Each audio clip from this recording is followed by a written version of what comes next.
The Ottoman Times of Trouble, 1590–1650 Part 1. The war with Iran had added vast territories to the Ottoman Empire, but at great cost. To bring the war to a victorious conclusion had required a decade of fighting in the harsh terrain of the Caucasus and Azerbaijan. The continuous warfare had led to unrest and desertion among the troops, and the burden that it placed on the resources of the treasury had in turn strained the social fabric of the empire, with growing unrest and brigandage that was to worsen in the coming decades. It was not a war that had produced an abundance of plunder, and it is unlikely that the tax yield of the new provinces covered the cost of their garrisons. Furthermore, the victorious conclusion was not simply a result of Ottoman military superiority. It owed much to the internal troubles of the Safavids and to the invasion of the Uzbeks, which left the Iranians fighting on both fronts. This much was clear to Ferhad Pasha, who had been largely responsible for the Ottoman victory. When a new war threatened in Hungary, Ferhad was one of its opponents. In the early 1590s, Ottoman raids from Bosnia across the border into Austria and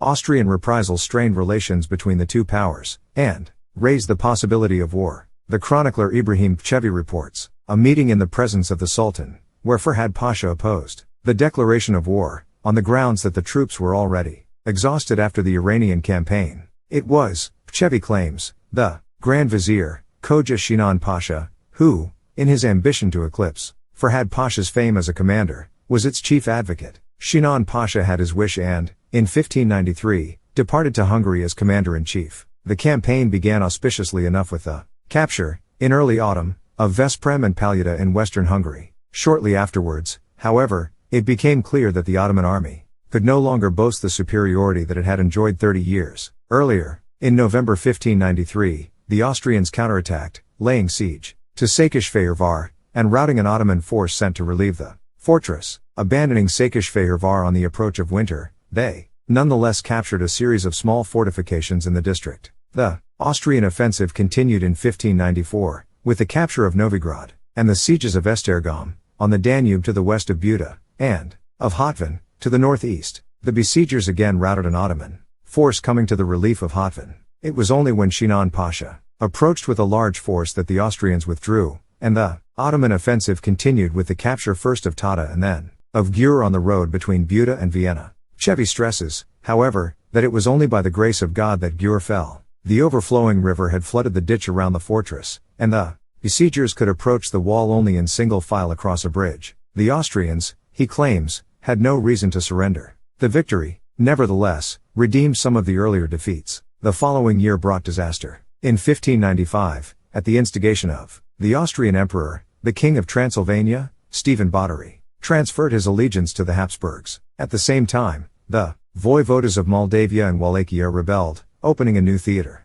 of war, and threatening Ottoman control of the Danube, a major route for the transport of provisions and war materials to Hungary. The voivoda of Moldavia defeated an Ottoman force sent against him and, in the winter of 1594-5, voivoda Michael of Wallachia crossed the Danube and devastated an area of northern Bulgaria. The Ottoman campaign to suppress his rebellion started badly, with the dismissal of the commander, Ferhad Pasha, and his replacement by his rival, Khoja Shinan Pasha. Shinan Pasha, despite forests, swamps and the harrying tactics of the Wallachians, reached Bucharest and then Târgoviș, Tay, fortifying both places. Soon afterwards, however, Michael counterattacked, slaughtering the garrison at Târgoviș, Tay, and forcing an Ottoman retreat to the Danube. At Giurgiu, Michael cut off the bridge across the river, and killed in their thousands the Ottoman troops left on the northern bank. Meanwhile, events in Hungary were no more fortunate. In August, the Austrians laid siege to Esztergom. The fortress fell when its commander, Shinan Pasha's son, Mehmed, fled to Buda. In 1595, Murad III died. The accession of his son Mehmed III, 1595-1603, came at a time of severe crisis on the battlefield and, at the urging of Shinan Pasha and others, in 1596 the new Sultan accompanied the army to Hungary in person. It was a campaign of mixed fortunes. As the army marched towards Eger in the north of Hungary, news came that the Austrians had captured Hatvan. To counterbalance this loss, the siege of Eger was a success and, shortly afterwards, the Ottomans won an unexpected victory. Soon after the fall of Eger, they encountered a large Austrian army near the fortress, on the plain of Mezocharistes. In the face of superior Austrian artillery and a volley fire from arquebusiers sheltering under the protection of pikemen, the battle turned to a rout as the Ottoman cavalry fled the field. With very little resistance, the Austrian troops reached the central Ottoman encampment and abandoned themselves to plunder. It was at this moment that the horse grooms, cameleers, cooks and other palace servants that had accompanied the expedition attacked, shouting the infidels fled. Their shouts encouraged the defeated Ottoman troops to return to the attack. By nightfall, Chevy estimates, they had slaughtered about 5,000 Austrians. The victory was total. It did not, however, lead to further success. In 1597, the Vizier Saturgi Mehmed Pasha left Istanbul for Hungary. His one success was to recapture Tata. He could not even come near, let alone defeat the entrenched Austrian artillery at Vac on the northern approach to Buda, and in the same year the Austrians recaptured Győr, blowing in its door with a new weapon, the petard. Despite these failures, Saturgi Mehmed remained in command. In 1598, he received a command to attack Transylvania and restore the king to obedience. He took Chanad and then, in heavy rain, laid siege to Varad. At Varad came the news that an Austrian army with 40 guns was laying siege to Buda. Saturgi Mehmed at once withdrew, but foul weather, swollen rivers and swamps hampered the journey to the Hungarian capital. Hunger, disease and mutiny followed, together with the news that the Austrians were besieging Veszprém, Tata, and Paluda. In the end no relief reached the besieged city, and Saturgi Mehmed, on the Sultan's orders, lost his life. The disasters which threatened did not, however, materialize. Buda survived the siege, and, in 1599, as the Ottoman army under the Grand Vizier Ibrahim Pasha approached Vac on the Danube, the Austrians retreated. There were other small Ottoman successes. A force under Kuyucu, the well-digger, Murad Pasha took Bobovac, and the expedient of offering money to an unpaid French garrison at Papa persuaded them to change sides, and for a while the fortress came under Ottoman control. 53. The year 1600 brought a larger prize when the Governor-General of Buda, Mehmed Pasha, took Kanassa in southwest Hungary. The victory, however, like the Battle of Mezocharistes, was, as Pchevi describes it, a grace of God.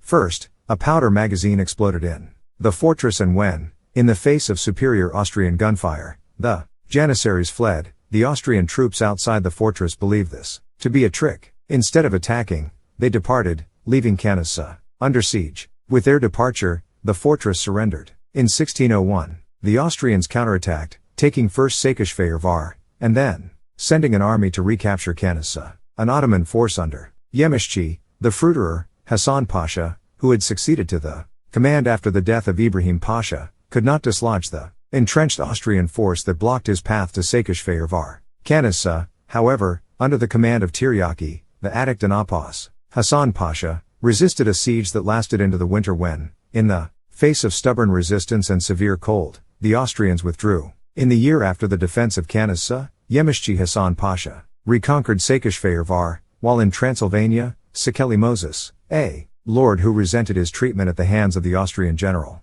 Basta, rebelled against the king and asked the Ottoman commander for assistance. Both events seemed to herald a revival in Ottoman fortunes. As it turned out, Székely's rebellion led directly to disaster. In 1602, Yemischi Hassan prepared to invade Transylvania, claiming that the Austrians lacked the resources to invade Hungary. Soon after the army's departure came news that the Austrians had captured Pest, on the banks of the Danube, opposite Buda. Yemischi Hassan turned back, to find Pest in Austrian possession, and Buda under siege. He returned to Istanbul in disgrace, but, enjoying the favor of the Sultan, he escaped execution, and then, when he resigned, the Janissaries rebelled on his behalf. The Aga of the Janissaries, however, calmed the rebels, and soon afterwards Yemischi Hassan was murdered. Before leaving Hungary, Yemischi Hassan had appointed Lala Mehmed Pasha as commander. His first success was to drive the besieging Austrian forces from Buda, enabling him to plan the reconquest of Pest on the opposite bank of the Danube.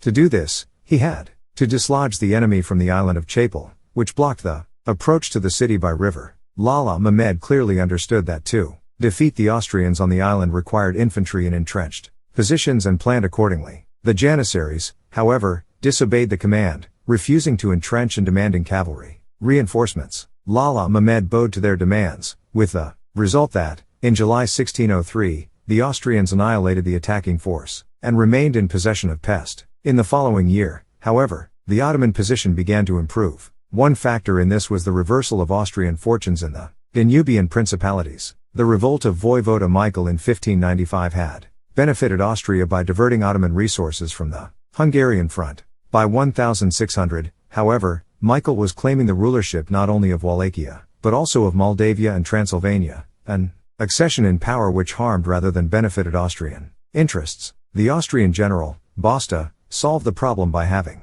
Michael murdered, as much to the advantage of the Ottomans as to himself. Then, in 1603, there was a renewed rebellion in Transylvania, under the leadership of Stephen Bocskai, against the rule of the Austrian emperor. Another factor in the Ottoman recovery was the military prowess of Lala Mehmed Pasha, who by now combined the offices of Grand Vizier and Commander-in-Chief in Hungary. In 1604, he left Belgrade for Hungary and, on the approach of his army, the Austrians abandoned Hatvan and Pest, and surrendered Vac following a blockade. In the autumn of 1604, he undertook an unsuccessful siege of Esztergom before returning to Istanbul. Here he received, from the new Sultan, Ahmed I, 1603-17, permission to crown Bocskai King of Transylvania, with the title King of Hungary. In 1605, he returned to the front and this time conquered the modernized fortress of Esztergom. This was the last major encounter of the war.